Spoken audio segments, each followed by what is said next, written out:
حافظ امجد صاحب نے، اور یہ ایک احمدی نوجوان کا واقعہ جس کا نام تنویر احمد ہے۔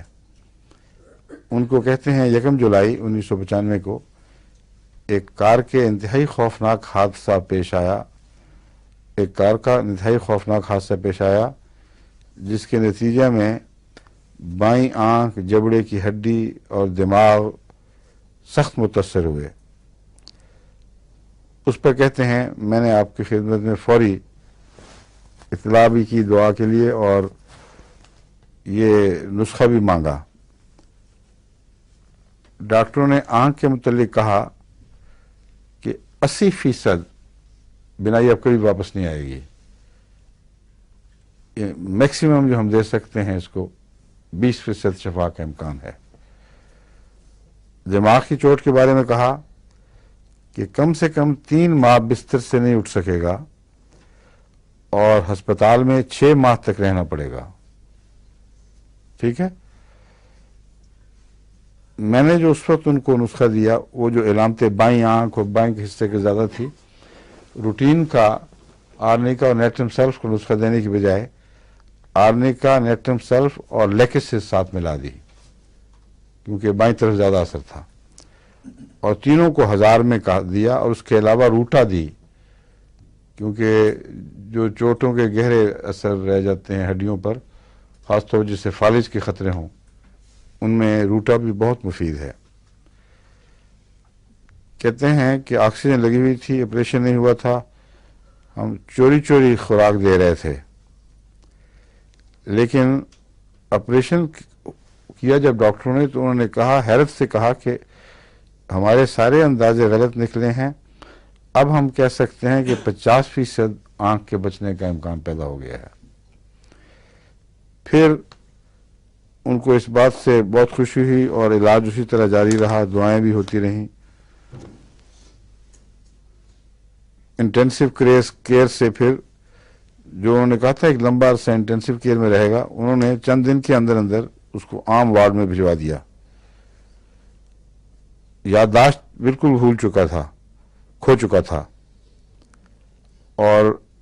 یہ جو دوائیں ہم دیتے رہے تو دیکھتے دیکھتے اس کی کایا پلٹ گئی، چیزیں یاد آنی شروع ہو گئیں، یہاں تک کہ ڈاکٹروں نے بلایا اس کو خود امجد کو اور کہا کہ ہمیں نہیں سمجھ آ رہی یہ کیا ہو رہا ہے، تم اب اس کو گھر لے جا سکتے ہو، بالکل ٹھیک ہے، کوئی تکلیف نہیں ہے، صرف آرام کی ضرورت ہے۔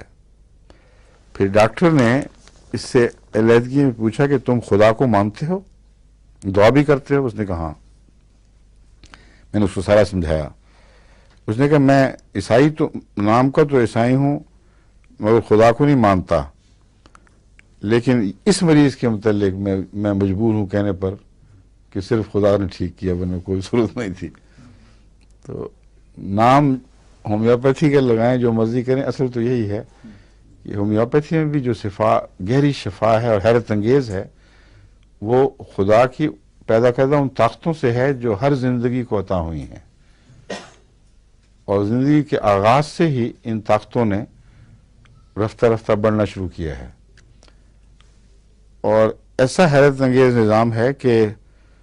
عقل دنگ رہ جاتی ہے۔ اس لیے اس نظام کو سمجھ کر، اس سے فائدہ اٹھا کر دوائیوں کو کریڈٹ دینا یہ بیوقوفی ہے۔ دوائیوں کو اس بریکٹ کے ساتھ کریڈٹ دینا ضروری ہے کہ ان دواؤں کو کے کامیاب ہونے کے تمام امکانات اللہ تعالیٰ نے انسانی جسم میں پیدا کر رکھے تھے، اور خدا نے توفیق بھی دے دی کسی کو کہ وہ صحیح دوائی استعمال کرے، اور جو ہوا ہے وہ بندے کے بس کی بات نہیں۔ وہ ایسا ہی مضمون ہے جیسے قرآن کریم بار بار ایک صورت میں فرماتا ہے کہ جب تم کوئی پودا اگاتے ہو تو کیا تم اگاتے ہو یا ہم اگاتے ہیں؟ بڑا عجیب سوال اٹھاتا ہے بار بار، بیدار کرنے کے لیے انسان کو کہ اس کی جو اندر کی کیمسٹری ہے، اس کا سارا نظام، بیج کے اندر کیا کیا چیزیں رکھی گئی ہیں،